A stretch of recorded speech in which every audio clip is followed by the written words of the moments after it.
Greetings, salutations, everybody. Welcome here to Open Mic on my YouTube channel. My name's John Campea. What's Open Mic?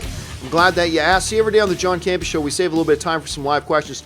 But here, later in the day, on Open Mic, that's all we do is take live questions. So, let's not waste any time today. Just dive right into it. And the first question today comes to us from Jay Pinkston, who writes, the post-credit scene for Avengers 4 should be a giant shawarma gathering. I don't know what it is, but I want to try it. Well, I don't think they'll go back to the shawarma. I don't think they'll do that, although that would be funny. If they did some kind of callback to the shawarma thing from the first Avengers, that would be pretty funny. I mean, that would be interesting for them. Now, clearly, I don't think they're going to do that. I've got a feeling, considering right now, the only movie that we know of that is coming after Avengers 4 is Spider-Man Far From Home, right? So I'm going to assume that any post-credit scene will involve Spider-Man. Now, many times we, including myself, we've made assumptions that the post-credit scene of this MCU movie will be about the next MCU movie, and that's not always the case, right? We've seen that happen many times. But I think with the fact that right now Spider-Man is the only one on the dock to come out after Avengers 4, I got a feeling it's going to be a Spider-Man one. But we'll just have to wait and see. But if they did do a shawarma one, which I do not think they will, that would be pretty funny. James Welsh writes, why do you think Disney is the only major studio not to win Best Picture?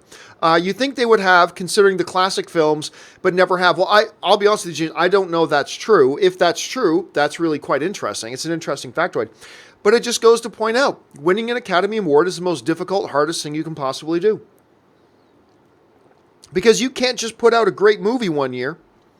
You got to put out a great movie and hope that nobody else put out one that might just be a little bit better. And that's why we talked about, like, people would say, how on earth could Martin Scorsese not have won an Academy Award yet? I mean, he has now, but at the time, how could Martin Scorsese not have an Academy Award? Well, because every year that he was brilliant, there just so happened to be somebody just a little bit more brilliant than him that one particular year. That's what makes it so impossible to do. So, if that's true, it's a surprising fact, but it's not like fall out of your seat with total shock, because winning Best Picture every year is a really, really difficult thing, man. Jorge Souza writes, Cavill as Hyperion in MCU. Well, I mean, we talked about that a little bit this morning. I don't know why everybody, like, Henry Cavill probably has a lot of other things he wants to do as an actor besides jumping right back in and playing superheroes again. So I have a feeling he's going to be doing something else. I don't know why everybody wants to jump on the whole idea that he has to join the MCU next. Maybe he will, but I doubt it. I think his dance card for the next few years is going to be filled with, obviously, The Witcher. But you guys all know that I also think that Cavill's going to be the next James Bond. He is my presumptive favorite to be the next James Bond. I'm not putting money on it that he'll be the next Bond. I'm not guaranteeing he'll be the next Bond, not at all. But honestly, I will be a little bit surprised if he doesn't end up being the next James Bond. So I don't think we're going to see him in Marvel anytime soon. Let's see. Stephen C20 writes, in your most anticipated films of 2018, Aquaman was not even on the honorable mentions list. Now that the trailer is out, thoughts? Does it make your list? No. I mean, look, if we're talking about most anticipated for the rest of the year, yeah, it would probably get on the list. But even in hindsight, it wouldn't have been on my most anticipated. The trailer's spectacular. I think the Aquaman trailer was the best trailer at Comic-Con. I loved it. I really like Jason Momoa as Aquaman. James Wan's a great director. I have a lot of high hopes for Aquaman. I'm very excited for Aquaman.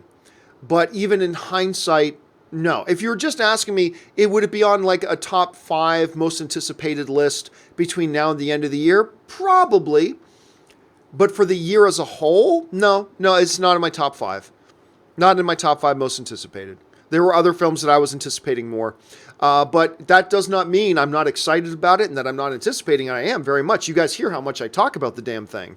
I'm very excited about it. But no, even in hindsight, I don't think I'd put it in my most anticipated list. Adamus95 writes, sorry for my Carnage question earlier, dude. You're totally right. Also, finished watching The Last Castle with The Last Castle. With Robert Redford. What a great movie. Well, I mean, first of all, don't be sorry about a question you asked, man. That's what it's all about. Look, never misinterpret. Like, if I give a negative response to a question, that doesn't mean it was a bad question to ask. Not at all. Don't think that for a second. Like, if you bring up a question and I go, nah, I think that's a bad idea. Remember, I'm just giving you my opinion. It's still topics worthy of discussion. So never apologize for asking a question, Adamus, never at all. Murray Reich writes, even if the comic shows Luke dead, I still won't buy into it until I see episode 9. Because honestly, what the hell is canon anymore? Well, so what Murray's talking about is earlier today on the John Campea show, I covered a story about how the comic book version of The Last Jedi is now out. And it shows in that last scene with Luke where he's sitting on the rock looking out at the twin suns and then he disappears. But what they add in the comic, I don't have the graphics offhand here, but what they add in the comic is thoughts going through his head. And remember, I've always said that I believe there is a 5% chance that Luke Skywalker is still alive in Star Wars Episode 9. That they were not explicit that Luke was dead. He could have just teleported somewhere else. 95% chance he's dead. Most likely he was dead. But I've been holding out hope, and I've said this ever since I saw the movie. 5% chance that Luke Skywalker is still alive in Star Wars Episode 9. Those hopes are now gone because, as we talked about this morning, in that comic book, they show thoughts going through Luke's head, and the thoughts in Luke's head is something along the lines of, as he's looking at the twin suns, and so it ends as it began, looking out at the twin suns and stepping into, what was Obi-Wan's line? A larger world, stepping into a larger world. That even me, who have been arguing that I believe there's a 5% chance that Luke's still alive in Episode 9, even I read that and go, okay, well, they're pretty much making it clear now that Luke died at the end of The Last Jedi. Now, you're not wrong, Murray, to say what the hell is even canon anymore. Like, because they say, oh, this is canon, but then they make excuses about why certain things aren't. Well, it's canon if this, and oh, well, that's not canon because of this specific circumstance, and this is this, and that is that. It's like, look, canon is canon. If you fracture canon, then it's not canon anymore. So you're not wrong in saying, well, what the, just because it's in the comic doesn't necessarily mean it's true. I can't argue with you too much on that point. All I can say is that they still put on the facade of saying canon is canon, and if that's true, then that means if they put it in the comic book, that means he's dead. Maybe this is another canon schmanon situation that Star Wars has done a lot of lately, and I hope you're right, I just don't think you are. I hope you're right, but I don't think you are, and I think I was wrong, and the 5% chance I think is gone. I think it's pretty much zero that he's alive in Episode 9. So we're going to see Mark Hamill's a Force Ghost in Episode 9. Murray follows it up with, Saw, Won't You Be My Neighbor? And it was absolutely great and inspiring. Imagine what Rogers would say about today. Well, I mean, it's not like Mr. Rogers was only died 40 years ago. I mean, what year did Mr. Rogers die? Let me see. Hold on a second. Hey, Google, what year did Mr. Rogers die? I'm going to find out here in a second. Fred Rogers died on February 27th, 2003. Yeah, 2003. So 15 years ago. So it's not like he died 45 years ago, right? So, he saw our modern context. When you watch Won't You Be My Neighbor, though, you hear, as we got more and more into our modern context, you hear Fred Rogers' wife talk about how he kind of despaired a little bit seeing the world the way it was turning out. And he had self-doubt. It's like, did I make a difference? And yes, he did make a difference. I think the world would be a hell of a lot more of a worse place today were it not for Mr. Rogers. But, it never became the ideal utopia he'd kind of hoped it would be, where everybody loves each other and everybody's neighborly to each other and everybody treats each other with respect as a person. And he never got to see that fulfilled. But I think the world was a better place because of him, nonetheless. But, you don't have to go too far back. It's not like he died 40 years ago. Just go back and see what he thought of the world just 15 years ago. All right. Stubble McShane writes, Have you seen Dolph Lundgren's TED Talk about healing and forgiveness? My opinion about him as a human being increased tenfold after watching it. Yes, I did. You know, a lot of people forget. Like, some people think of Dolph Lundgren because of the characters he would portray on screen as some big dumb lug, right? If I'm not mistaken, he's got like PhDs. If I'm not mistaken, Dolph Lundgren has at least one PhD. Let me just double check that here, but I'm pretty sure it's at least one. Dolph Lundgren, PhD. I just want to see if that I'm right about that. Let's see. Under factcheck.com, does Dolph Lundgren have multiple scientific degrees? A 2007 meme compared to blah. And it's actually true. Yes, he does. Dolph Lundgren does have, let's see, he's got a bachelor's in chemistry, a bachelor's in chemistry engineering, a master's in chemical engineering, and then a doctorate from MIT. Wow. Yeah, pretty smart dude. I mean, it kind of does. And then when you watch that TED Talk of his, it kind of cracks even further this stereotype that we have of the man, right? And I had a chance to meet him and sit down with him, and he's a funny dude. Funny dude. Der Wunderbar writes, judging from the season start of American Horror Story Apocalypse, it might seem very well become the best one, surpassing even the 6th season. I've never seen a single episode of American Horror Story. Not one. And there's a guy I know who's even in a bunch of them, and I still have never watched them. So I don't hate on them. No, I've just never watched them.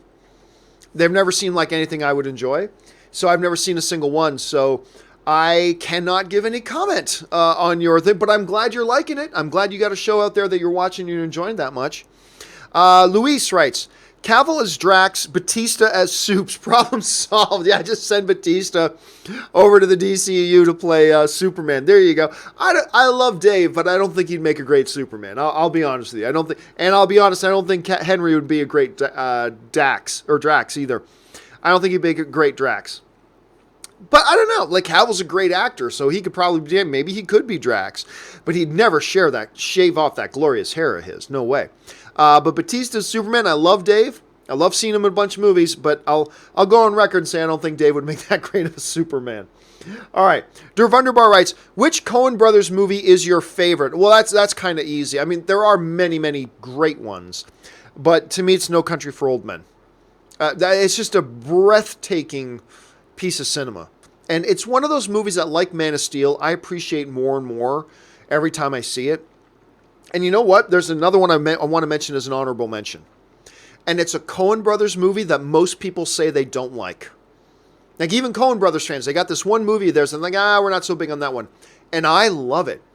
And that's the one they did with J.K. Simmons and Tom Hanks, Lady Killers.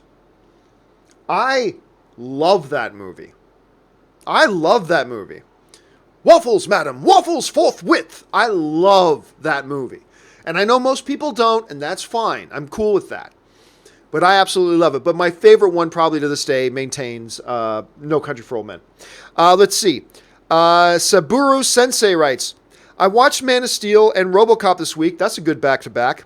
Is it me or both have a lot in common with Jesus Christ, walking on water, resurrection? Well, Zack Snyder himself discussed there were several Messianic. When you're talking about Man of Steel, I can't really remember RoboCop so much, but at least in this term. But I know in Man of Steel, like, even Zack Snyder talked about the notion of Messianic imagery and Messianic themes in Man of Steel, particularly with Kal-El, and that one shot in particular, right, when he's in Zod's ship in space, and he's got the opening, and he puts out his arms and falls back. Like, it was very, very Messianic kind of imagery. So I can't remember as far as this subject goes to RoboCop, but at least in Man of Steel, the imagery suggested there is unmistakable. So it's definitely there. Matt Thornton writes, I rewatched Rat Race. Oh, I love Rat Race. For the first time in years and forgot how hilarious it is. Plus, the ensemble cast is just brilliant. Your thoughts on the film? I love Rat Race.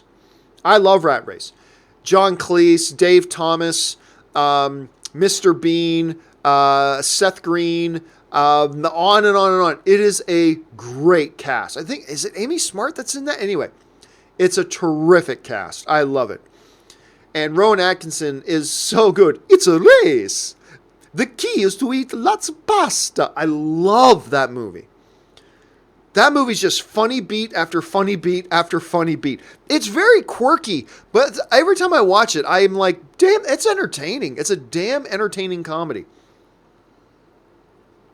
So yeah, I get a big kick out of that movie, man. I like that one a lot. I'm glad you mentioned it, Matt. Let's see. Murray Reich writes, I decided to take upon the opportunity to finally watch Halloween 1978, and I enjoyed it. Are the sequels any good, or should I wait for the upcoming number one? Well, you're talking to the wrong guy, because I don't even like the original, and I certainly never liked any of the sequels. But I don't think I'm alone in that when it comes to the sequels. There are many people who do like the original and revere the original as like a classic, and maybe not liked any of the other ones that come out since then. But I'm sure those ones have their fans as well. But so again, I'm the wrong guy to ask, because I don't even like the original. I certainly don't like any of the subsequent films. And there's one or two of them that I never bothered watching at all. And I thought the Rob Zombie ones were just dreadfully bad. So I'm the wrong guy to ask. But I will say, even as somebody who doesn't like even the original Halloween, I am looking forward to this new one. This new one's got my attention. I think the trailers have been great. The reviews have been pretty solid. A lot to be excited about. So, yeah, I'm looking forward to the new Halloween. All right. Dakota Barber writes, as big a fan of Predator, disappointed to hear from you and Chris Stuckman that new one is a giant mess. Seeing Simple Favor instead. Well, yeah, and I do believe it's a big mess. Again, I don't think it's a steaming pile of garbage. Like, I reviewed the movie earlier today on the John Campea show, and it's up on my YouTube channel right now. I did review it. But in my review, I said, there are redeeming elements in it. There are a couple of funny moments. One really funny moment with Keegan-Michael Key. Not a lot of funny moments, but there are a few funny moments, including one really great one. There's some great gore and Predator kind of kills. Not enough. But it has its moments, and Olivia Munn is actually pretty good in it, in my opinion. It has some upside. The problem to me is the downside is so bad that it kind of wipes out any positive effects that those redeeming elements bring to it. So to me, it's an awful movie. Not a dumpster fire movie, not the worst garbage you've ever seen, but a bad movie, in my opinion at any rate. So I haven't had a chance to see Chris's review, so I'm not quite sure how much he dislikes it. But check it. That's just because Chris doesn't like it, just because I don't like it. If you're really a big Predator fan, and you've liked the trailers, give it a shot. Like, if you were on the fence about it and some of your favorite critics are saying don't bother, then don't bother. But if you were really looking forward to it, just listen to what Chris is saying, listen to what I'm saying, and just let that adjust your expectations and then go in and watch it accordingly. But if you're a big fan, man, I would still suggest giving it a shot and see what you think about it. Because there were a few people on the John Campea show today who were writing in and saying that they saw it and they actually liked it. So maybe you will too. Don't shortchange yourself. Look, the great thing about critics is this, is if you're on the fence about something, the critics you know and trust, they can kind of guide whether you go see it or not go see it. But if it's something you're really excited about and you're already invested in the franchise, then if you hear critics you trust saying they don't like it, well then perhaps you should still go see it. Just now you can adjust your expectations. Now you can just go in with a realistic understanding that, hey, this may not be everything I was hoping for. Let's just go in and hope I have a good time. It'll at least help adjust your expectations, which might help you enjoy the film a little bit more. So, again, if you're a big fan of the franchise and you've been looking forward to it, I'd say check it out anyway. Check it out anyway and see what you think. Let's see. Adam Douglas writes, have you heard anything on the release date for the Trank and Tom Hardy Fonzo? No. Filming started in April, so it should be in post by now. Possibly a fall 2019 date? It's possible. I haven't heard anything. I mean, they may have announced a release date for all I know. Off the top of my head, I can't say that I know of a release date at this point. So I don't know when they're going to come out with this thing. But I'm guessing it'll be 2019 sometime. I think they're just trying to figure out they want to see how the final product kind of edges out and then find, and they're not in any rush to put this movie out. It's a small, indie, under the radar kind of film. You can release this type of movie whenever. It's not like a big blockbuster film where you know where it's going to go. But I'm thinking you're right, and I'm very curious to see this. For those of you who don't know, Fonzo is a movie about Al Capone, and Al Capone is being played by Tom Hardy. And it's being directed by Josh Trank, the director of Chronicle and the ill-fated Fantastic Four movie he did. Chronicle is amazing. There was lots of drama from Fox and all that kind of stuff that were involved with the Fantastic Four debacle, not all of which was Josh Trank's fault. Some of it was his. Some of the fault was his. And he'll be the first one to tell you that. But there was also a bunch of it that was not his fault. And that was totally outside of his control. So I'll be honest with you. This is the first feature film that Trank is doing since that Fantastic Four thing. I'm cheering for the guy. I like his directorial sensibilities. I love what he did with Chronicle. Love what he did with Chronicle. And I'm looking forward to seeing what him and Tom Hardy do with this Al Capone movie. But I'm guessing it's going to be sometime 2019. All right. Mike Hill writes, was Dracula Untold that bad of a movie? It was pretty bad. I would love a sequel, but I'm assuming Bix box, or I think box office. I'm assuming box office was bad. Well, I mean, we just look it up. Hold on a second. If I don't think it was like preposterously low, like I think it was over 200 million. Dracula Untold box office, 217 million.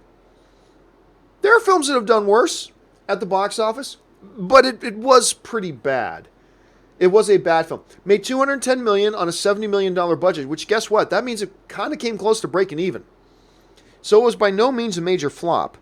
Let's see what the critics had to say. I know the critics didn't like it, but let's just look it up here anyway. 25%, which is actually a higher critic score than I thought I was going to see 3 or 4%. I didn't like it all that much, despite the fact that Luke Evans stars in it, and I love Luke Evans. I'm a big Luke Evans fan. So I was looking forward to him playing Dracula. I was looking forward to the film. But, I did not like it at all. Did not like it at all. So, no, they're never going to do a sequel to it. Never. Never in a million years will they do a sequel to it. Julian Mitchell writes, one of two. Okay.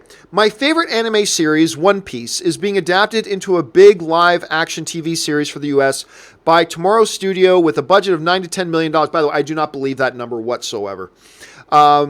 With a budget of $9 to $10 million an episode, like Game of Thrones. So I'm a little worried. And creator of One Piece is a producer, and he says he is having a lot of meetings with the showrunner and producers and the writer about the story and saying that they are advancing. Are these good signs? Yeah, I remember reading a while ago this report that did not come from any of the major trades. It was some little indie anime website that said they're going to have a $9 to $10 million an episode thing. That's in Game of Thrones territory. I don't believe that for a minute. Not for a hot minute do I believe that story. Not in the least. Hey, look, it may be true, but I don't believe it. Right now, I just do not believe that. Number one, I haven't even heard about who's going to be carrying this film or this series. Who's broadcasting this series? Who's exhibiting this series? Is it HBO? Is it Netflix? Is it Fox? Is it NBC? Is it Hulu? Like who? And who's putting up $10 million an episode? Look, the reality is this. No live action anime stuff has ever succeeded in North America. Ever. Now, we can have some discussions about why that is. But the bottom line, regardless of the whys, is that we've never had a live action anime property have success at all. I do not believe for a second anybody would be dumb enough before there being anything successful to making a TV series that comes close to being the most expensive television series of all time when there has been no track record of success for the genre. They'd have to be some pretty special, stupid people to do that. Or just have money to burn and just don't care about economics. Right? Now, I'm not doubting that it's going to be an expensive show. I believe it'll be an expensive show. But there's like zero market saturation here for that. Like nobody's ever heard of One Piece. Nobody's heard of One Piece. Talking in the, that's obviously hyperbole, but I'm talking in the grand scheme of things. You grab 100 average film goers coming out of a movie theater, maybe you'll find 7 people who know what it is. Can you make a television show as either the or one of the most expensive series of all time on something like that? I don't know. And remember, Game of Thrones didn't start off that expensive. Game of Thrones got more expensive as it showed it had popularity and as it showed that it gained a market with the audience. Because of that, I have severe... Look, here's the thing, Julian. How many times have we heard the person behind a movie or behind a series saying, yeah, we've got great meetings happening and oh, everything's coming together, and then it never happens? It happens all the time. I'm not saying that's not what's going to happen with One Piece, not at all. But I would never get my hopes up over a series or franchise I was hoping to see based on the person trying to make it work, saying, things are going great, I'm having all these meetings and discussions and everything's moving forward. I would never get my hopes up based on that. I've gotten my hopes up based on those types of things with franchises that never materialized. Again, I'm not saying it's not going to happen. I'm just saying the comments that the person trying to get the show going is not something I would base my enthusiasm on. That's all I'm saying. Because I've been burned on that before. You've been burned on that before. Hell, anybody who's a movie or TV fan have been burned on that before, right? So we're just going to have to see. Now look, maybe they get this show made, and maybe it's terrific, and it gains an audience, and people in North America start to embrace it, and it can open up a whole new era of stuff. That's all possible. And that's what we're hoping for. But this whole thing about $9 to $10 million, remember, nobody credible said that was the number. Nobody credible. And I just have a hard time believing, and it may be true. I'm just saying I'm having a hard time grasping anybody who'd be dumb enough to put up $10 million an episode for a show in a genre that has never, ever worked with a North American audience. I'm just saying. I can give you a laundry list right now of live action adaptation of anime stuff, and the North American audience has just never embraced it. You can talk and argue about why that is, but the fact of the matter is, that's just the way it is. Right? So, I don't know. And look, I'm totally open to being dead wrong about this. Absolutely dead wrong about this. And I hope for your sake and fans of the property that I am wrong about it. But it just seems to me that would be extremely foolish, and I just can't see anybody being that dumb. I mean, why not launch it with something like $3 million an episode? And even that is ridiculously expensive. But something like that, see if it gains traction. See if it gets an audience. Then start spending more money on it. That's what Lord of the Rings did. That's what Game of Thrones did. So, anyway. So, I don't know, man. We'll have to see. So, when you're asking, it's like, are these good signs? I'd say no, but they're not bad signs either. Just never get your enthusiasm hyped up or brought down by the words coming from the person trying to make the show or the movie happen. Because we've all been burned by those before. So let's take a breath. Let's see what happens with it. Hopefully some good stuff comes out of it. All right. Alex Pitt writes, been watching season 2 of American Vandal today, and it's pretty good. Not as great as season 1, but a worthy follow-up. I hope you'll enjoy it too. Yeah, I'll be honest with you, man. I don't have a lot of interest in watching it. I liked American Vandal season 1. I did a review of it. I enjoyed it a hell of a lot. I did, but I feel like the shtick is played out. And shtick's not a bad word. Shtick can be really good, but eventually it wears thin. And I remember watching the trailer for American Vandal season 2 and just feeling like I'm over the shtick. The shtick is now worn. It doesn't work for me. Like, I'm watching the trailer. Now, maybe if I watched the show, it would completely recapture me. But just on the basis of the trailer, I'm like, I'm kind of over this. I mean, I had that with American Vandal season 1, and it worked great, but now I'm over it. So I just don't feel a lot of interest in watching. So I'm probably not even going to watch it. Now, maybe it's great. Maybe it's great. And you, apparently, Alex, you enjoyed it, which is awesome. But, you know, the trailer just didn't do it for me. I got a hell of a lot of other stuff I got to try to watch, so I'm probably not even going to check it out, to be honest with you. Unless I start hearing from everybody, like if a whole ton of you guys start telling me on here that, John, it's awesome, you got to watch it, it's awesome, you got to watch it, maybe then I'll put it on my dance card. But I'm honestly not even planning on seeing it at this point. All right. Chris Warden writes, where'd he go? There he is. Chris Warden writes, I rewatched X-Men Apocalypse yesterday. While I fully admit it's a step down from Days of Future Past, which is one of the best comic book movies ever in my opinion, Apocalypse is still enjoyable, and certainly not a pile of steaming garbage as some have suggested it. You know, I remember being disappointed in X-Men Apocalypse for two reasons. Number one, like you said, it is a significant step down from X-Men Days of Future Past. That's fine. X-Men Days of Future Past was it is one of the greatest it's in my top 10. I've talked about my top 10 before. X-Men Days of Future Past, I think, is one of the top 10 greatest comic book movies ever made. It's amazing. So, being a movie that's a step down from that one, that's not necessarily the worst thing in the world. The second reason I was disappointed was, number one, because it was a step down from the last one, but number two, because Age of Apocalypse is my all-time favorite storyline in comic book history. X-Men Age of Apocalypse is my all-time favorite story. And one of the things that made Bishop one of my all-time favorite comic book characters, actually. I always liked Bishop, but it's when they did X-Men Age of Apocalypse that he really became one of my all-time favorite characters. Anyway, I digress. So, because of those two things, because it really did not live up to my hopes of Apocalypse, and number two, because it was a step down from Days of Future Past, I was very disappointed in it. I remember it's when I watched it again that I realized not only was I disappointed, I did not like the film. And I wanted to. Like, in X-Men Age of Apocalypse, the whole climax is this fight between Magneto and Apocalypse. And it's epic and awesome. They kind of give you a shadow of that in X-Men Apocalypse with Magneto and Apocalypse having a battle, but it was the most boring battle I've ever seen. It's literally 2 minutes of them going, ah, and just Magneto sitting there like this going, ah, as metal flies at Apocalypse, ah, ah, that's all it was.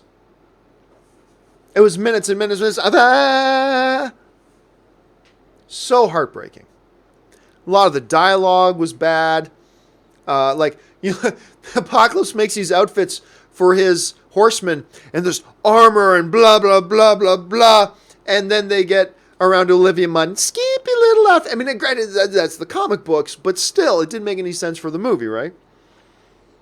That's just a tiny thing. The reality is, it was bad dialogue. I didn't like the stuff they did with the kids. Now, steaming pile of garbage? No.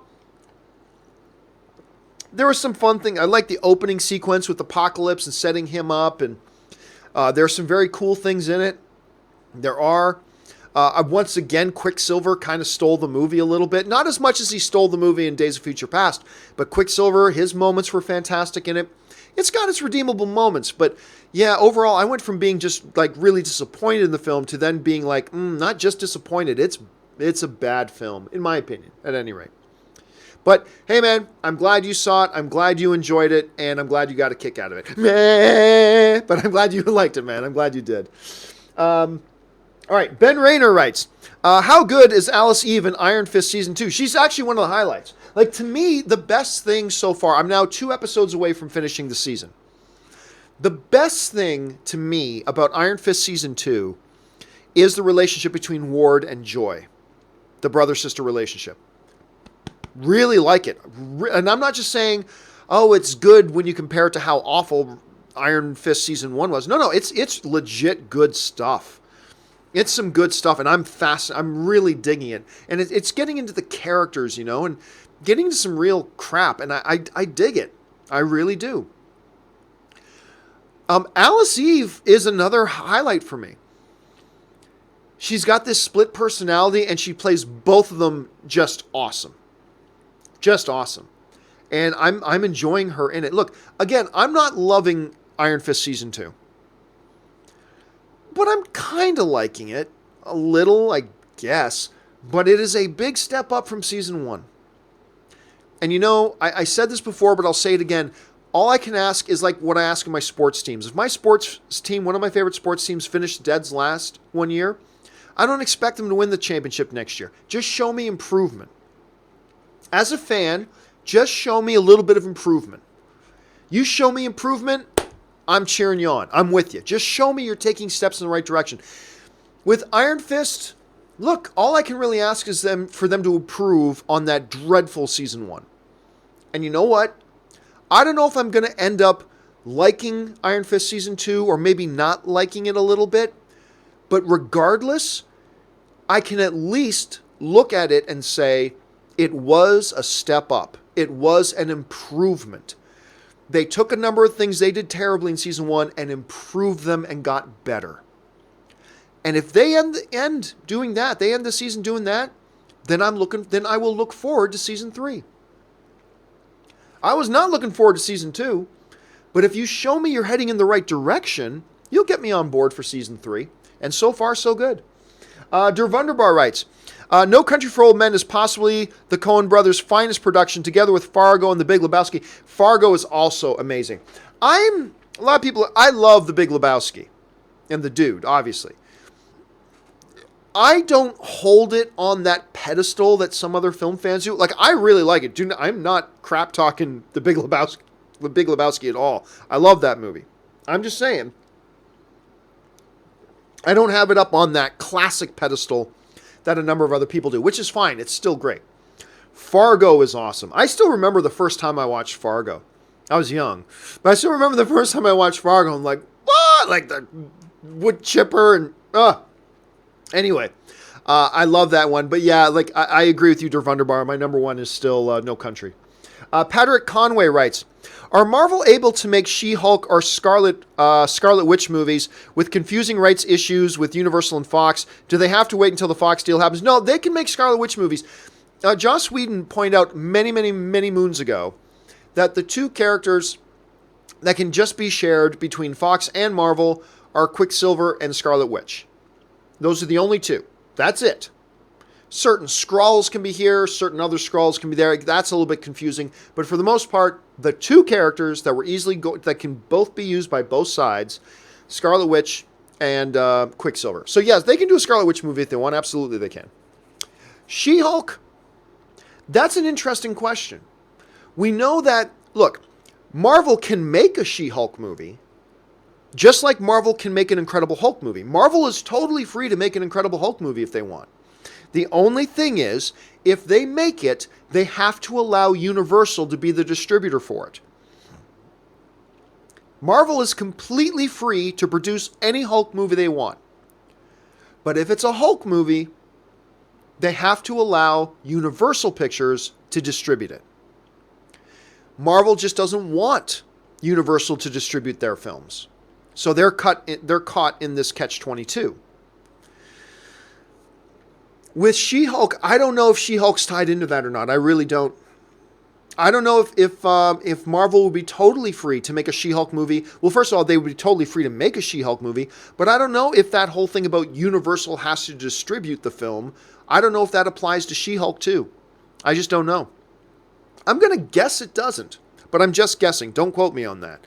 But I'm just guessing it doesn't. My guess is that they could probably make a She-Hulk movie if they want, and they could probably distribute it. But then again, I don't know. I don't know if She-Hulk or any derivatives of Hulk tie into that or not. I'm sure we'll find out soon enough. All right. Murray Reich writes, just in, Warner Brothers unveiled new name after recent DCU shakeup, Warner Browns. I don't even know what that means, Murray, the Warner Browns. Ben Rayner writes, Predator dogs or Hulk dogs? Like, which one is worse? Hulk dogs are worse. Oh my God. The Hulk dogs were one of the most tragic. First of all, John Woo, that might be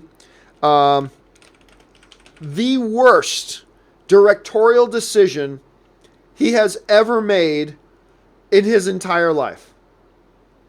And by John Woo I mean Ang Lee.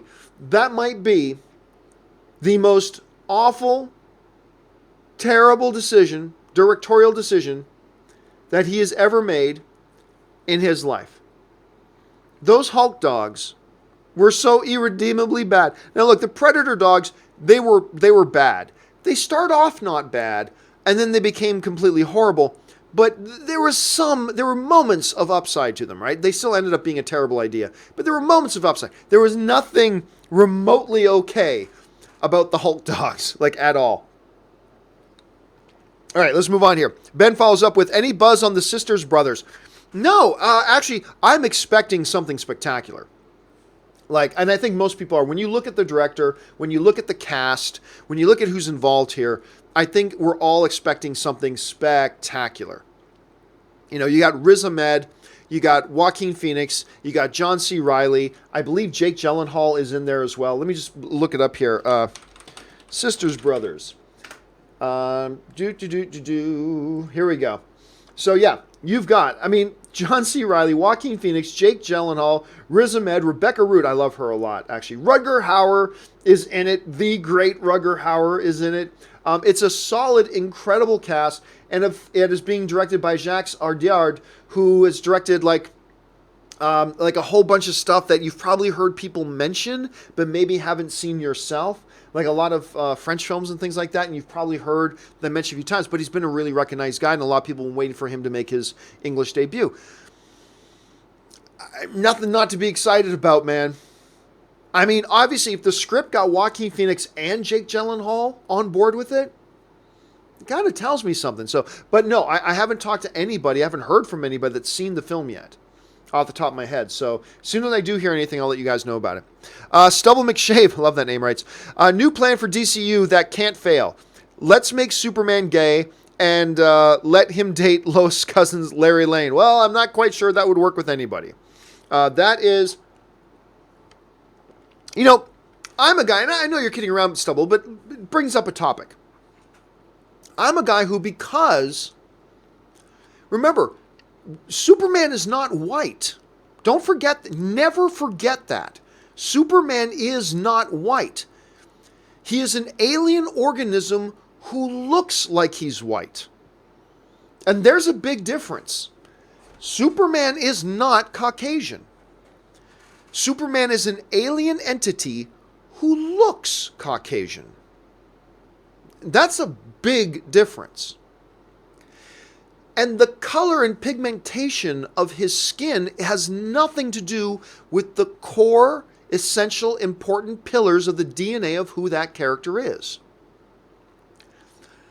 I would argue that one of the iconic things about Superman is the relationship with Lois Lane. So, I would argue that you can't make Superman gay only because of the same argument I make about why it would be okay if he was black.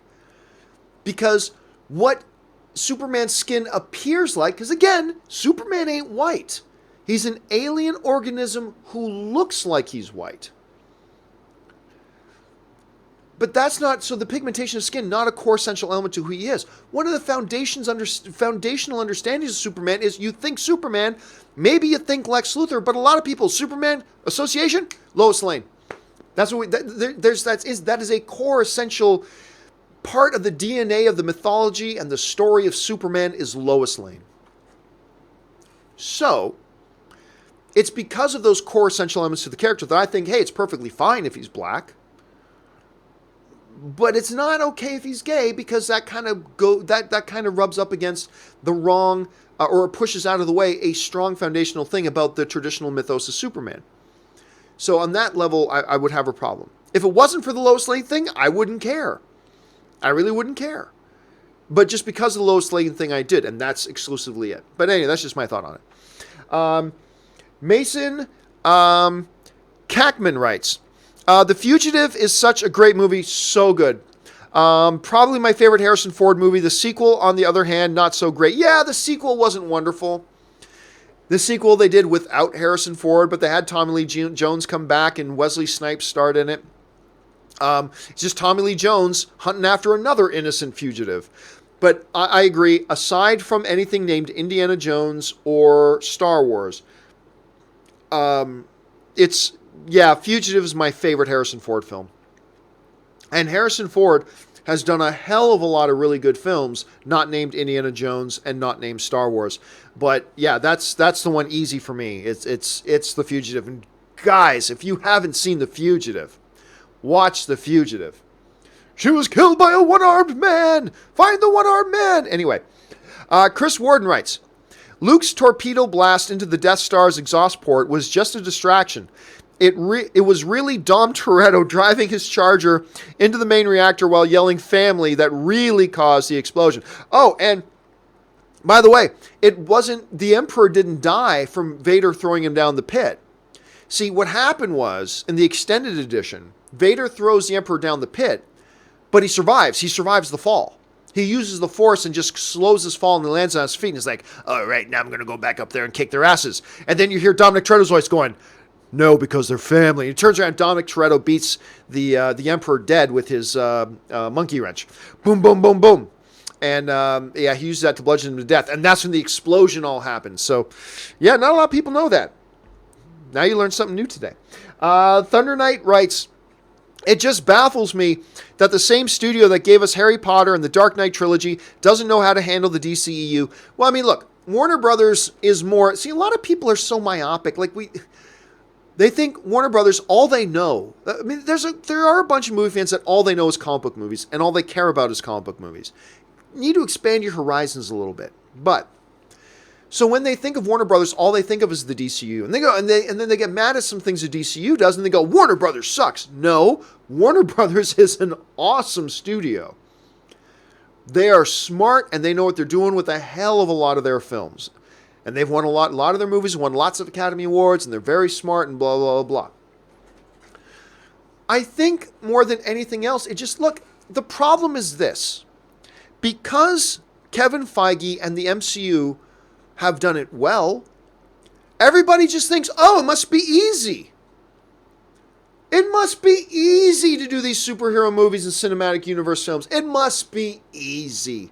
No. It's ridiculously impossible. There's a reason why the whole Godzilla King Kong one hasn't really taken off yet. There's a reason why, like, the Universal, starting with the Mummy and this monster universe they were trying to do, never really took off. I mean, look, it's not easy. It's hard. Making one good movie is a monumental Herculean task. It is difficult, and I keep trying to hammer that in to my fellow film fans. Never, ever, ever think that making a good movie is easy. It's not. And yes, they knocked it out of the park with the Harry Potter stuff, and they knocked it out of the park in cooperation with Christopher Nolan with the Dark Knight stuff, and they knock it out of the park on a lot of other things, but they're not going to knock it out of the park with everything. Has Warner Brothers succeeded with their DC properties so far? No. I like the ones they've made, but considering they're trying to play catch up with the MCU, and I mean, it's just not living up to its potential, clearly. But we shouldn't confuse that with going, oh, well, then Warner Brothers is just clueless. No, you could not have done any better. I could not have done any better, and a lot of filmmakers could not have done any better. They knocked it out of the park with a lot of stuff, and they didn't knock it out of the park with the DCEU. And I just got to say, as a film fan, I get frustrated when I see people online going, how hard can it be? Harder beyond your imagination. Something you will never be able to do, and that I will never be able to do. It is harder beyond imagination. Kevin Feige caught lightning in a bottle, and he has made the MCU work, and that's awesome. But do not fool yourselves, my brothers and sisters in film fandom, into thinking, well, that means anybody can do it. No, it doesn't mean anybody can do it. And it doesn't even mean that the people who are the most talented in the world will do it every time. It's hard. It's tough. And this also frustrates me as a fellow film fan. This frustrates me too. when I see that filmmakers try to make something good, and they'll fail. Lots of them do.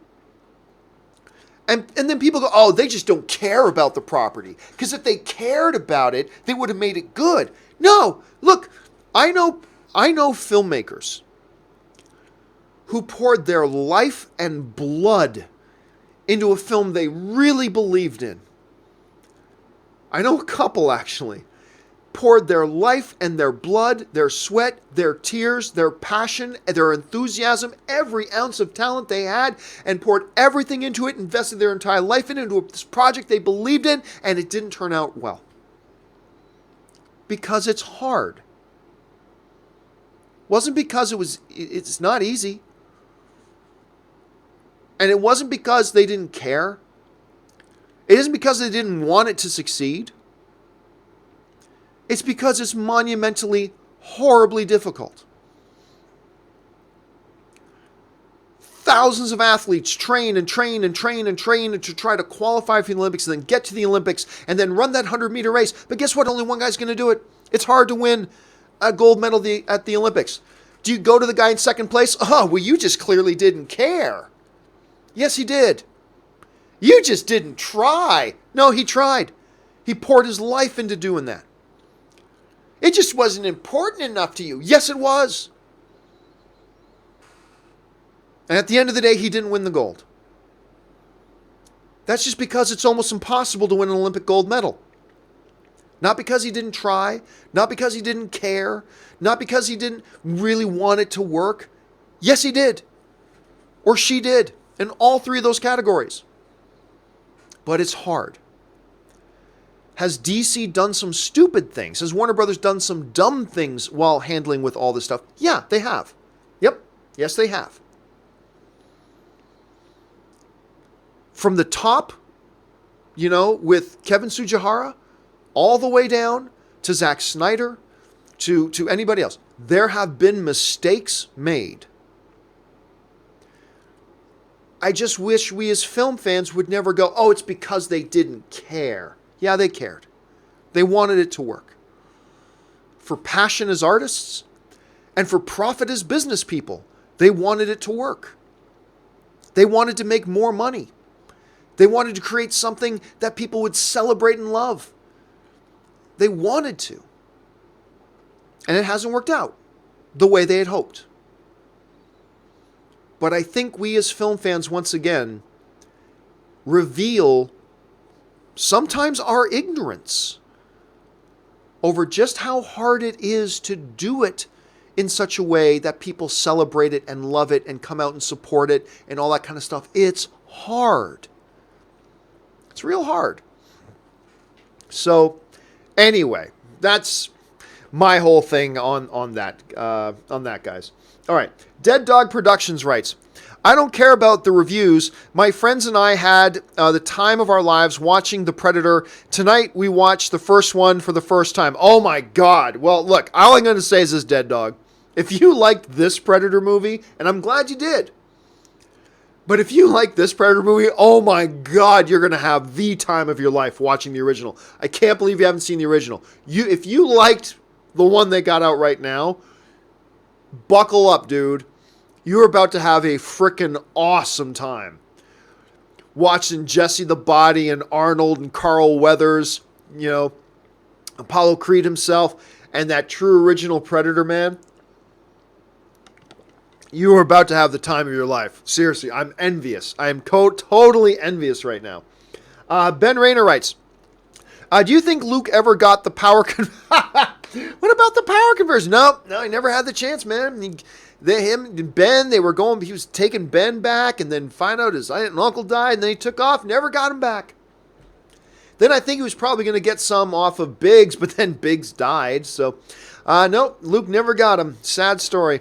Someone should write a children's book. The power converters are needed. And just write a story about the power converters waiting there for Luke to come and pick them up and that he never came. James Argenta writes, what TIFF films are you looking forward to seeing? Oh, I don't know. Honestly, I can't even remember which films played at TIFF. I wasn't really paying much attention to TIFF this year. So I couldn't tell you which films played at TIFF. None of the films are technically Toronto International Film Festival films. Like, there were films regardless of the Toronto International Film Festival. But out of the ones that played there, I couldn't even tell you off the top of my head which ones played. So I can't really say. Trevor Johnson writes, one of two. Heard the term Schrodinger's casting in relation to DC News. Might as well expand to Schrodinger's movie since we never know if certain films are alive, dead until we see them. I don't know what you mean by that, Trevor. However, I'll just go off that last part there. You never know about which films are actually live or dead until they happen. This is true. But to be fair to DC, that's true of a lot of studios and in many different franchises and just standalone films.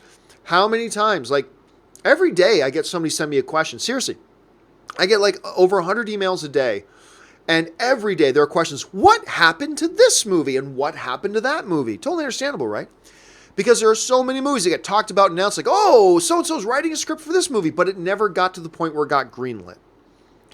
And same is true of the DC movies. A little more with the DC movies than with other places, yes. But I think one of the things Walter Hamada, as the new head of DC, is trying to do is trying to reel that in. I think that's why you're not seeing Walter Hamada run out and start announcing 15 new DC movies. I think that's why he's reeling it in, playing a little bit closer to the vest, realizing they made mistakes with that before, and he doesn't want to repeat those mistakes. So anyway, that's just kind of how I see it. Der Wunderbar writes, ladies and gentlemen, take my advice. Pull down your pants and slide on the ice. Dr. Freeman MASH.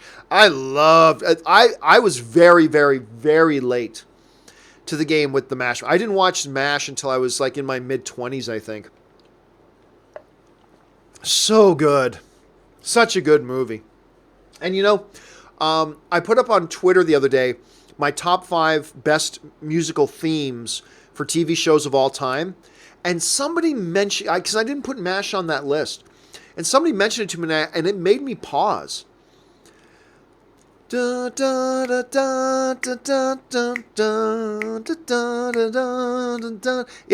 great music. And you hear it and you instantly get teleported to the show. It's one I would have to think about, actually. Stubble McShave writes, oh, lost Stubble. Where do we go? Here we go. Stubble McShave writes, Burton's Batman scene, "Let's get nuts," stands out because it was forced through by the producers against Burton's wishes. Really? I've never heard that. I've never heard that. I'd have to look that up to see if that's true. That's fascinating if it is. Because, I mean, I love that moment in that movie. I do love that moment. But producers forced through one specific line? That's weird. I'd have to look that up and hear that for sure, but that's interesting if that's true, man. Easy Target writes, I don't know why, but I find that I enjoy movies less when I watch them in the day when the sun's out. Also less when I'm alone, both at home and at theaters. Well, the day or night, I've never had the day or night thing myself personally, but put that aside. Movies are experiential events. And experiential events are always best done with somebody else. I mean, look, I walk over a lot and watch many movies by myself. Because, you know, the theater's right up the street. I just walk there. I run in, Anne's out for the evening, whatever. I just walk in there, you know, buy a ticket, or now I use my A-list and just walk and watch a movie.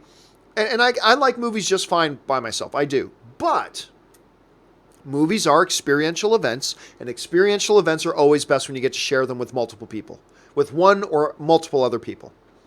Like a roller coaster ride is just more fun when you're screaming beside somebody else. A concert is just better when you're there sharing it with somebody else.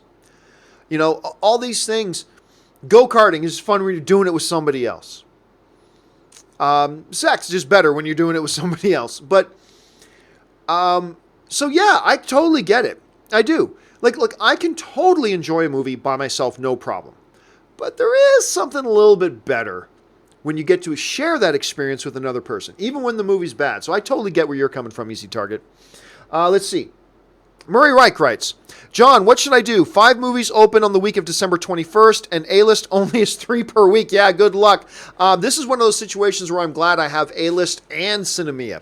So I can use my A-list and my Cinemia card. But let's say for a second, well, I mean, go back old school, Murray. Buy some movie tickets. There's an idea. Just buy a couple and go see the 3, your first 3 that you want to see, and then just buy a couple of movie tickets the way we've always done it. So that's simple, right? But let's see. If on that December 30 or December 21st date, with the movies coming out on that date, and if we could only see 1 or 2, which one would we see? If we could only see 3, I mean, which one would we see? Well, obviously, I'm seeing Aquaman. I'm seeing... I'll tell you what, that latest Alita Battle Angel trailer was really good. I wasn't a fan of the first trailer. You guys know this. I wasn't a fan of the first trailer, but that second one's pretty damn good. I don't know if I trust Robert Rodriguez anymore as a director, so I'm still a little apprehensive. So I'm just trying to decide if my number 2 pick after Aquaman would be either Alita Battle Angel or Bumblebee. It's tough. But man, it's not just that. Let's not forget this. That same week, Mary Poppins opens, right? Let me just bring up the schedule here. Okay, here we go. Mary Poppins opens 2 days before Alita Battle Angel, Aquaman, Bumblebee, Holmes and Watson, and Welcome to Marwen. Just 2 days. So so you got that in the same week. So I'm thinking if I had 3, I'm seeing Aquaman, but Bumblebee's being directed by the dude who directed Kubo and the Two Strings. All right. I'm picking Aquaman, Mary Poppins, and Bumblebee. Ah, yeah. So that leaves out Alita Battle Angel, Holmes and Watson, and I love John C. Reilly and Will Ferrell together. And that great-looking Steve Carell movie, Welcome to Marwen. But yeah, that hurts, man. That hurts. But yeah, those are the 3 I'm going to go see. Bumblebee, Aquaman, Mary Poppins. That's the 3 I'm picking. Okay. Trevor Johnson writes, I looked at the budgets and total gross for the Conjuring universe, not including The Nun, and the DCU, and using a 2.5 multiplier, the Conjuring universe beats the DC universe by about 100 million. Well, I mean... Okay, but Trevor, look, I love playing with numbers like that. That's really cool that you come out with the number. But keep this in mind too. The Conjuring universe beats almost everything in its ratio of expense to box office. The Conjuring is a very profitable film franchise, so it's a little unfair. Come on, Trevor, it's a little bit unfair that we're just picking on the DCEU, right? Because if you go budget to total gross, it probably beats the snot out of the Mission Impossible franchise too. And I wouldn't be surprised if it beats the MCU as well. So you're right, the numbers do say that. I'm just saying it might be a little bit unfair because I think the Conjuring universe beats a lot of film franchises on a budget to gross ratio. Because it's pretty damn profitable. Its profit margin is pretty good. Dirk Diggler writes, are we allowed to vent here about with you of Warner Brothers over their handling of the DCEU or whatever they may decide to call it? I'm just upset that Warner Brothers is always drama, hardly with the MCU. I'm mad. And again, let me go back here for a second. And here's where I'm coming from, Dirk. And I said this the other day, but it's huge, and we're all still talking about it. Remember, I just talked about how, look, let's not forget how hard it is to make good movies. Let's not forget these are people who do care. They want to make great art and they want to make big money. And they're all trying to make money and trying to make art that people celebrate. And they're trying to do all this kind of stuff. Let's not think they just don't care. And let's remember that it's very, very, very difficult. That being said, it is very frustrating as a fan of somebody who enjoys their movies and all that kind of stuff. When you look at the MCU, What you see is steadfastness. You see them with a plan. You see them with a direction. You see they have purpose. You see they have core pillar DNA priorities and foundational building blocks that make up their priorities, and they stick to it. And you sit there and you watch and you see they've got this plan, and as fans we get to sit there and watch it unfold. And it's that sort of leadership, it's that sort of direction, it's that sort of purpose that we as film fans sit back and look at, and it makes us feel confident. That is the word to describe a lot of fans of the MCU. Confident. It makes us confident. Now, juxtapose that against the DCEU, or whatever it is they're calling it now. We see films announced, films canceled. 18 directors on one movie and 17 of them leave. 5 sets of writers on a movie, those leave. This is happening, that's not happening. Films feeling completely out of sync with each other, even though I've enjoyed them, but films that feel completely out of sync each other with no shared DNA, a constant upheaval of what's happening to who, the Ben Affleck stuff, the Henry Cavill stuff, the this stuff, the that stuff, the other stuff, and it's always a constant sense of chaos. When we look at the MCU, look, the biggest controversy they've got going on is the stuff with James Gunn, and that has nothing to do with the movies. Their biggest controversy is the James Gunn stuff, and that has nothing to do with the movies or the cinematic universe or anything like that. And that's their biggest problem. When we look at the MCU, the fans see direction and leadership. That makes us feel confident and secure. When we look at the DCU, it's like we are constantly seeing chaos. Lack of leadership. We see it like they're running around with chickens with their heads cut off when they are entrusted with some of the most precious, powerful, and unique and important figures in the world of comic book characters. And whereas the MCU fans look at seeing what they get from the MCU and feel confidence, we who are fans of the DC movies look at this chaos, and instead of making us feel confidence, it makes us feel anxious and anxiety. Because we never know what the hell we're going to get next. It is that void that they need to try to rustle. And one of the reasons why I have constantly said, and still say to this day, the best thing for them to do is just reboot. Start with a clean slate. There is simply too many problems here. You are simply starting from too deep of a hole now to give yourself a really respectable chance to turn things around and make it successful. You still could, it's still possible, but you have a far better chance of success to just say, hey, we made some money with the DCU movies, we got to see Batman and Superman on screen together, blah, blah, but it's time for this franchise to end, and we're going to restart the franchise, a new franchise with the DC characters and whatever, in 2020 or whatever. And you start with a clean slate. New leadership. Somebody to govern and oversee the cinematic universe. Somebody with a plan. Somebody with direction. And you start fresh, give the fans confidence again, and then go. Now, that's not what they're going to do. We talked about that this morning.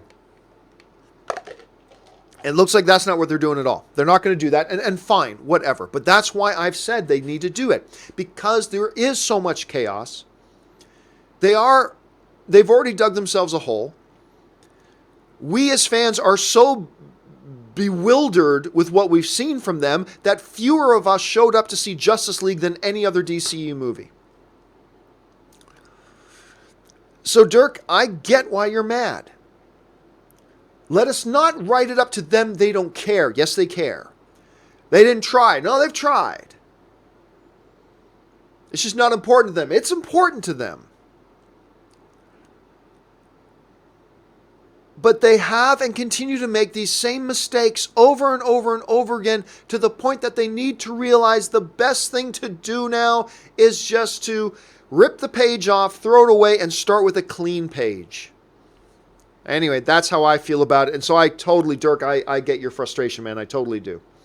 Keon Asadi writes, favorite trailer for a movie you didn't like? Ooh, probably Transformers 2. Transformers 2 is a ridiculously good trailer. The Phantom Menace. That first Phantom Menace trailer, my God. People were buying movie tickets to go to movies just so they could watch the Phantom Menace trailer again and then leave as soon as the trailer was done. Remember that was happening? This is before YouTube was all the rage, but people were buying tickets, finding out from the theaters which movies are playing the Phantom Menace trailer, then buying tickets to those movies just so they could go watch the trailer again and then leave the theaters as soon as the trailer played. That was a thing. That seems preposterous to us now because we can just load up YouTube and watch the video 500 times. But that was the thing at the time. A lot of people forget that, so that's a pretty big one. Mason Hawking writes, did you finish Castle Rock? Ending was thought-provoking. No, I never did. I got about 4 episodes in. I got kind of turned off because just nothing was happening. I was intrigued by the first episode, but then nothing materialized over episodes 2, 3, 4, and it lost me. I think Ann and I are planning on watching the rest of it, so I will get back on board and I'll finish out the season, but I haven't finished it yet, so because it kind of lost me, but I'll get back on board with it. All right, let's see. Goku Son Dragon Ball Z writes, good afternoon, John. Good afternoon. What is your thoughts on the film Saving Mr. Banks? I personally love Tom Hanks in the role of Walt Disney. I love that movie, but I'll tell you what, whenever I talk about Saving Mr. Banks, as great as Tom Hanks is, and he is, the guy who owned that movie was Colin Farrell. Colin Farrell, to me, gave in a movie with Kristen Scott and Tom Hanks, and the person who upstaged everybody was Colin Farrell.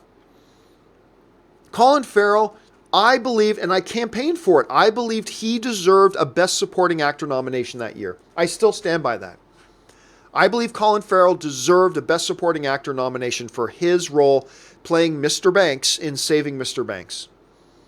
It was stupid. It was stupid how good he is in that. And, there's a couple movies that when people, doubt how good of an actor Colin Farrell is because they've only seen a couple of things of his, I'll always point them towards 2 particular films. I always point them towards In Bruges, and I always point them towards Saving Mr. Banks.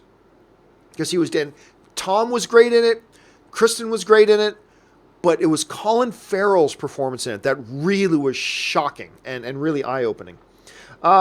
Angry Irish Benjamin writes, the Injustice games and comics give me very mixed feelings, especially regarding Harley, but Superman's a decent tragic hero villain, and the event that corrupts him is exactly ghoulish enough to be plausible. Dude, I'm telling you what, I didn't read beyond Injustice Season 2, or Year 2, I should say, but I'm telling you what, Injustice Year 1,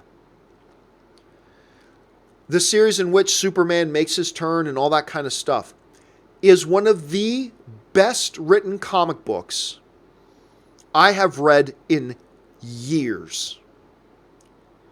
The writing in that comic book, in that series, is some of the best pure writing I have read in years. It's wonderful. Particularly just the straight dialogue between characters. It just entrances me. There's this one issue where Superman and Flash, Superman, who has kind of turned his corner, he's talking to Flash about the notion that, hey, what if we got rid of guns? Like, all of them. And he's sitting down talking to Flash and saying, you and I, in just moments, maybe a few minutes, we could take every gun in the world. We take and they're having this discussion also as they're playing chess at super light speed. They're playing these games of chess, and they're having this discussion, and it becomes a very moral and ethical debate and discussion between the two of them. And that's just one example. It's fantastic. Now, I never did read year 3 or 4. Or I'm not even quite sure how far it went. But man, I'm telling you, that first, if you want to really just sit down, let's say this weekend, you've got some time, and you're just hanging around on a Saturday afternoon, crack open YouTube, go to Injustice: Gods Among Us cutscene movie. Find like the 7 or 8 hour one, and get a bowl of Doritos, grab a 2-liter of some Coke, and sit back and enjoy, because it's great. It's really, really great. And then do yourself a favor and pick up Injustice Year 1, the comic series. I can't remember. I think it's like 20 issues. I can't remember exactly. But it's just, it's a page turn. You can't put it down once you start reading it. Alex Kahn writes, opinion on Place Beyond the Pines. I didn't love it as much as most people. You know, Bradley Cooper, is Bradley Cooper. Look, it had a killer cast and all that kind of stuff. It did. I just was not as nearly entranced with it as a lot of other people were. To me, it was more atmosphere than direction. And it's one of those things that's difficult to try to quantify and try to put into words. It's really more just a feeling that's hard. And that's the great thing about art, right? But sometimes it's hard to put into words and tangibilize into words. So I'll just say that I'm not the biggest fan of Place Beyond the Pines. Goku's son DBZ writes, what's your thoughts on the film Dark City? I liked it. It's got a little bit of a classic sense to it. You know what? It's funny because I was talking to a buddy of mine. And it was the same buddy that I saw this movie with. I saw Dark City for the first time when I lived in Saskatoon, Saskatchewan, Canada.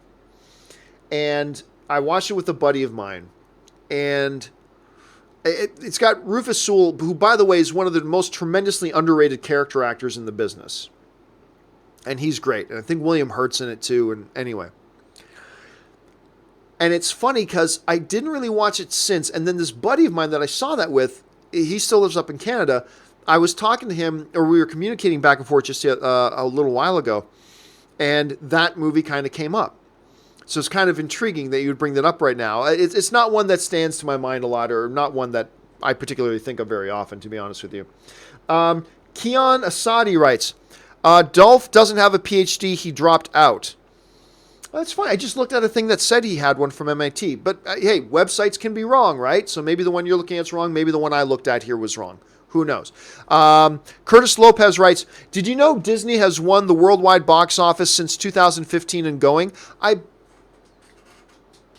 One of the years Universal did, but that might have been 2015. Universal or Fox had the big year one year, but maybe that was 2015. So 16, 17, 18, so this would be 3 years in a row. Yeah, that sounds right. That sounds right. That makes sense. Yeah, that one makes sense. Alex Bozy writes, Drax history and body used to be different in comics. Could Drax memory come back and power change? So it will be closer to the comic. This way it would make sense to recast him in a movie. I don't think so. They've made a decision on how to use Drax, and it's on a much more limited scale than what he was in the comics. I mean, a guy who is genetically built to destroy, I was going to say Apocalypse, to destroy Thanos. That's what he was put together for. That's what he was remade for, was specifically to destroy Thanos. And he's quite capable of doing it. But they clearly depowered him greatly because he got his ass completely handed to him by Ronan. Like, he never even got in a shot. He just had his ass handed to him by Ronan. So he wouldn't be able to do anything to. But no, I don't think they're going to change their mind on that. I don't think they're going to change their direction on that. They don't want to have so many overpowered characters, and they made that creative decision. I get it. But you still can use them better than you have. And that's been my one criticism about, Guardians and how the Guardians are used in the various movies, is the fact that Drax has become not much more other than comic relief. And I'm like, it's Drax the Destroyer, guys. Come on. Like, even Rocket is used for more than comic relief.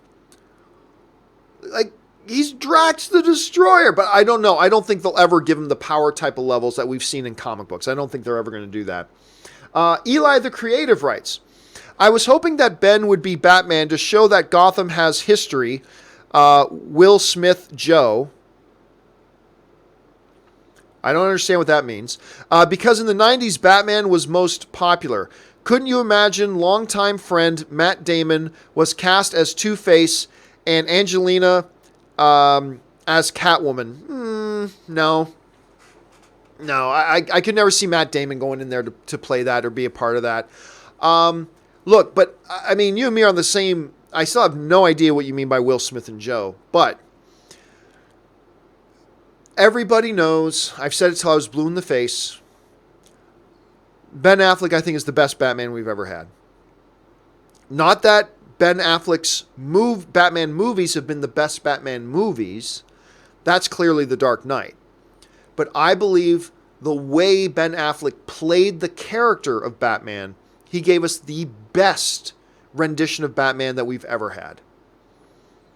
And I celebrated, when everybody else in the world was laughing, I celebrated the day they announced he was going to be Batman. Because I knew he would be great at it. And I wanted to see a Batman movie that he directed and wrote and starred in, and then it all fell apart. And it's a shame that it did.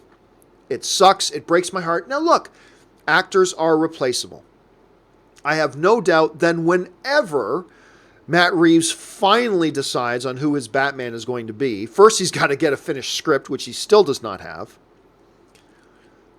But I'm sure whoever he gets will also be a great Batman. Of that I have no doubt. And Matt Reeves, as a great director, will do a good job. Of that I also have no doubt. But even those positive things do not soothe the ache as a fan that I have, knowing we're never going to see Ben direct, write, or even act in again as Batman. Still a 50-50 chance we see him pop up on screen as Batman one more time, because he does have one more film in his contract. Whether or not Warner Brothers makes him do it, we'll have to wait and see. But there is an ache that is not soothed by the fact that I know Matt will do a good job. I know he'll cast another good Batman. That does not soothe that ache, man. That is a fan I have in my heart. Because I wanted to see a written by, directed by Ben Affleck Batman film.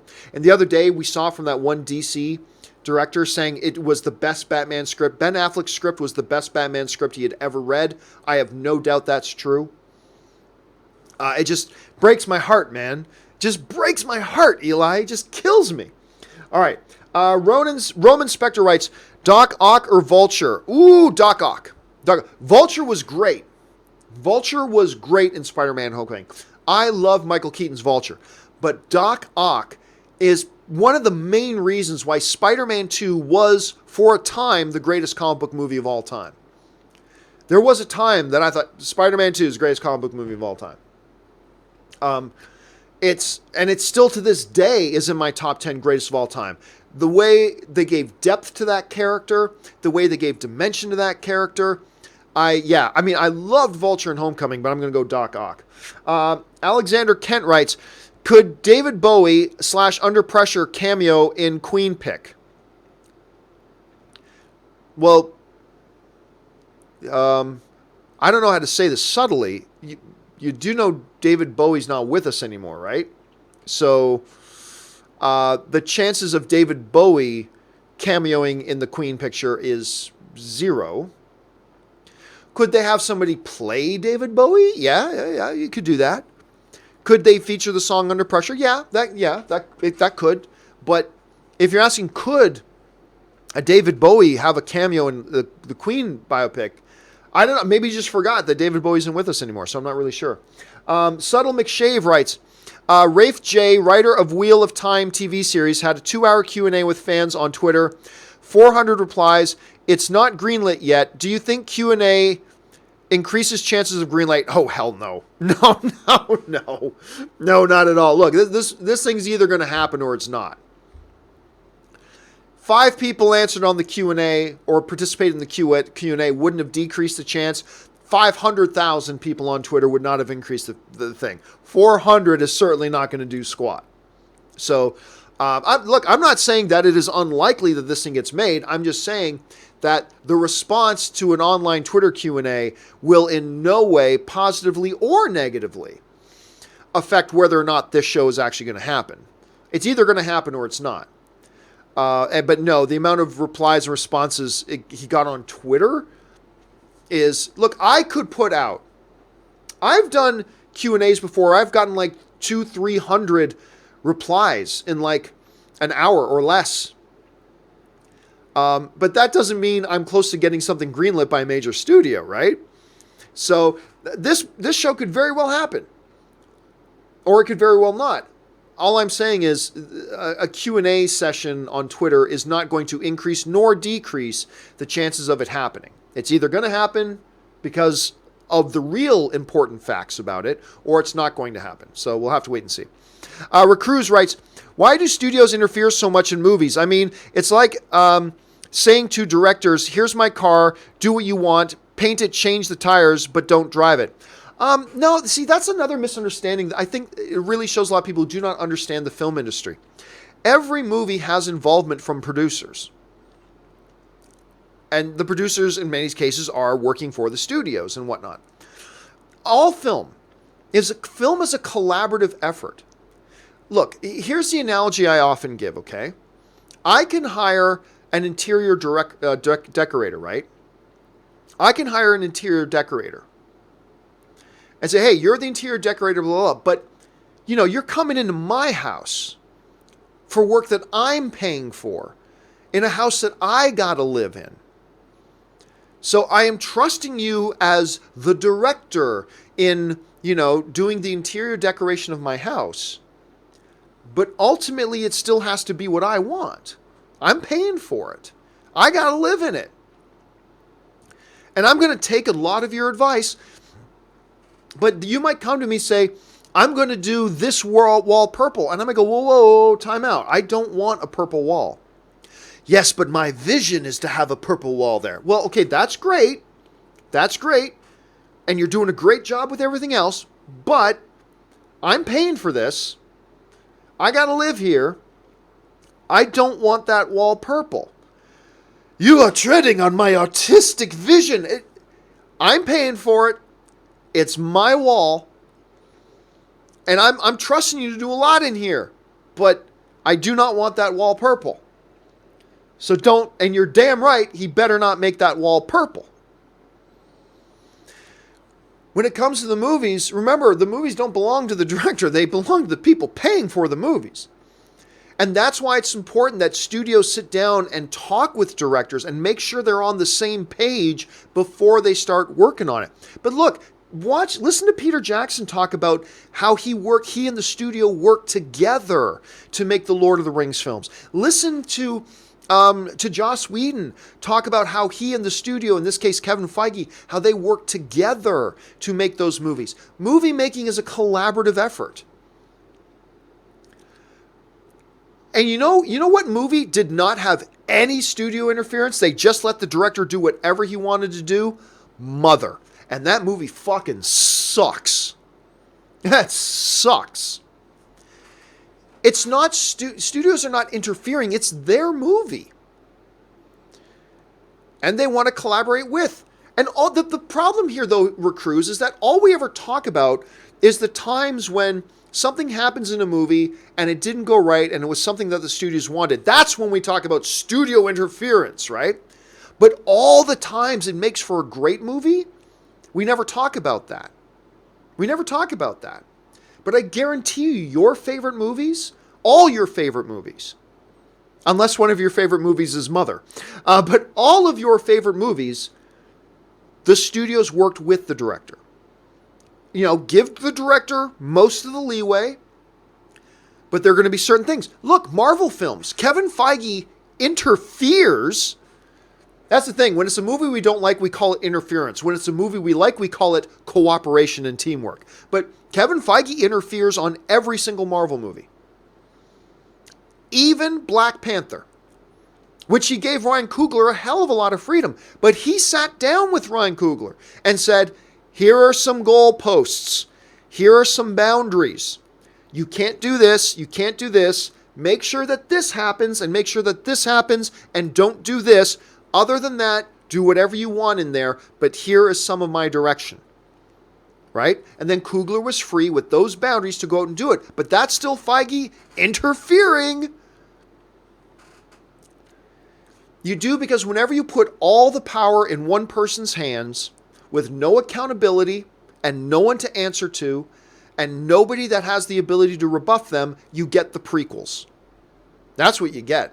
You get the Star Wars prequels. When you got one guy with all the power and no accountability and nobody to answer to, you get the Star Wars prequels. And you get Mother. That's what you get. So, it's just, make no mistake, all of your favorite films, the studios and producers always had some degree of input on the film.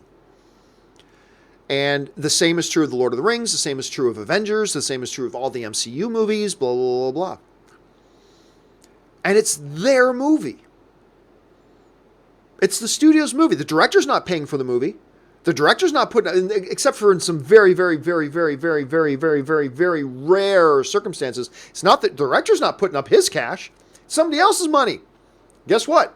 The person who's paying for it, they get a say. If you're hiring somebody to do some interior decoration in your house, you're damn right you're going to want a say in it. And you should. But anyway, that's just my thought on that. Recruits writes, so were the dogs in Predators 2010 better? Oh, you know what? I don't remember. I like that one, the one with Adrian Brody. I like that Predators movie. I do. It's not great, but I liked it. I don't recall Predator dogs in it. You stumped me on that, Recruits. I cannot remember. I got to look that up. So I have no recollection of it. That's kind of funny. Der Wunderbar writes, finding a crappy Coen movie is nigh impossible. Nah, not really. Hold a second. There are a couple, like I said, a lot of people, despite the fact that I love Lady Killers, a lot of people think that movie's crappy. A lot of people do not like that movie. A lot of people don't like Burn After Reading. Where's the one with, there's one with George Clooney and Catherine Zeta-Jones that I know people didn't like. Where is that one? Intolerable Cruelty. A lot of people didn't like Intolerable Cruelty. Oh, I like Hudsucker. I forgot about Hudsucker. There's that one too. So there are a couple that people didn't like. There are a number that people didn't like. But for the most part, they're pretty good. For the most part, they're pretty good. So yeah.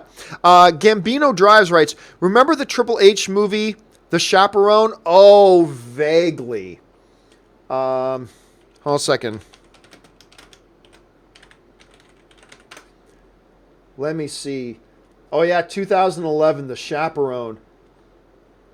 I don't think I ever bothered watching it. Yeah, I never even watched it, to be honest with you. That's too bad, too, because I used to love Triple H. I'm a big Triple H fan. I don't think I ever watched that thing. So, thanks for bringing that up, Gambino. All right, DV2244. I've gone way over time, but you know what? It's Friday, so we went over time today. Your favorite movie versus favorite show. Which do you prefer? Oh, Star Wars. Yeah, Star Wars, always, forever, Star Wars. Yep, that's easy. So, my three favorite shows of all time, Battlestar Galactica, Spartacus. I kept wanting to say Gladiator. Spartacus and Sons of Anarchy.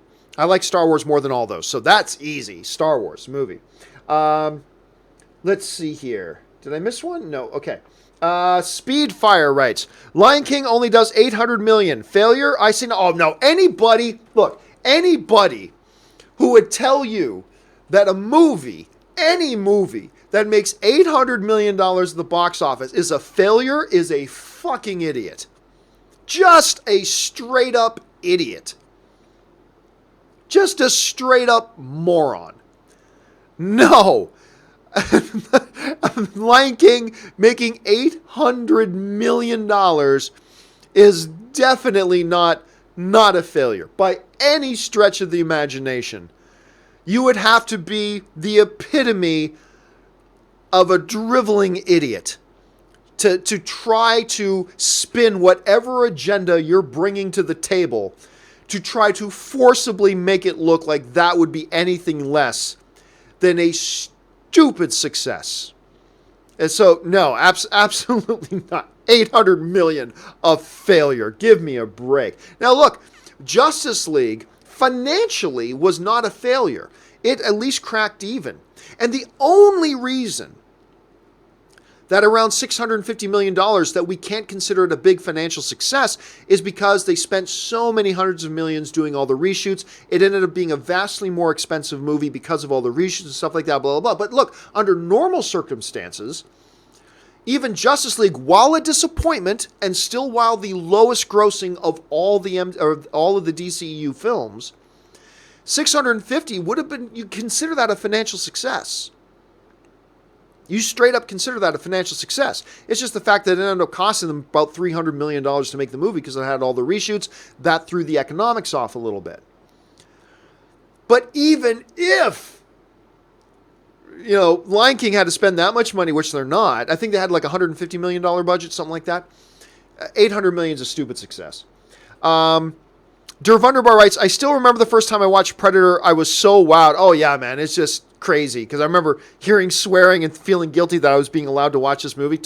First one is great. First one's so good. Final question of the day comes to us from Ian Wendu, who writes, apparently Avengers 4 ending still undecided. Yeah, no, don't believe that. Don't believe that at all. That report is nonsense.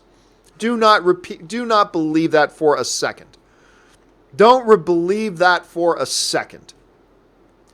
The ending of Avengers 4 was firmly decided long before Avengers 3 ever hit theaters.